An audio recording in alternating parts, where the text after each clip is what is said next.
1984 ഏതാനും ചില സിനിമകളിലൊക്കെ മുഖം കാണിച്ചിട്ടുണ്ടെന്നല്ലാതെ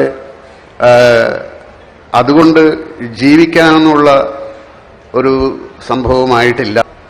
ഒരു പെൺകുട്ടിയുമായിട്ട് ഒരു പ്രണയമുണ്ടായി. ഈ സാമ്പത്തികമൊന്നും നോക്കിയിട്ടില്ലല്ലോ പ്രണയിക്കുന്നത്.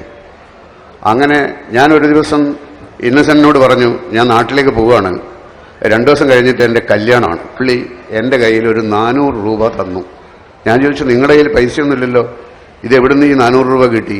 അപ്പോൾ പുള്ളി പറഞ്ഞു, ആലീസിൻ്റെ വള.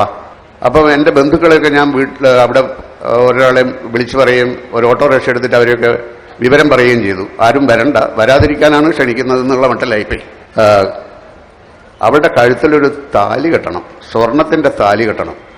ഞാൻ പറഞ്ഞു, സ്വർണത്തിൻ്റെ താലി കെട്ടാൻ എൻ്റെ കയ്യിൽ പൈസയൊന്നുമില്ല, നടക്കില്ല, അതില്ലാതെ പറ്റില്ല എന്ന് പറഞ്ഞിട്ട് അമ്മ ഒരുപാട് വാശി പിടിച്ചു.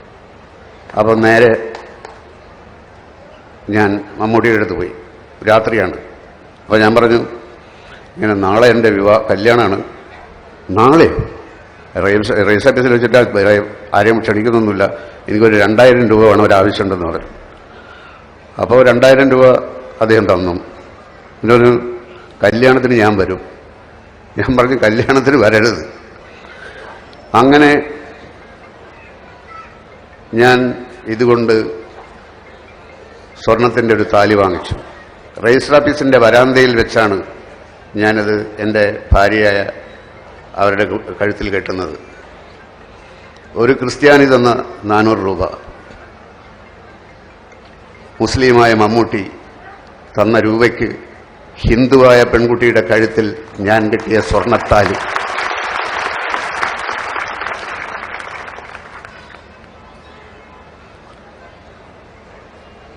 എന്ത് മതം, ആരുടെ മതം, എവിടെയുള്ള മതം, ഒന്നിലും നമ്മൾ വിശ്വസിക്കാതിരിക്കുന്നത് നല്ലത്. അല്ലെങ്കിൽ എല്ലാത്തിലും വിശ്വസിക്കണം.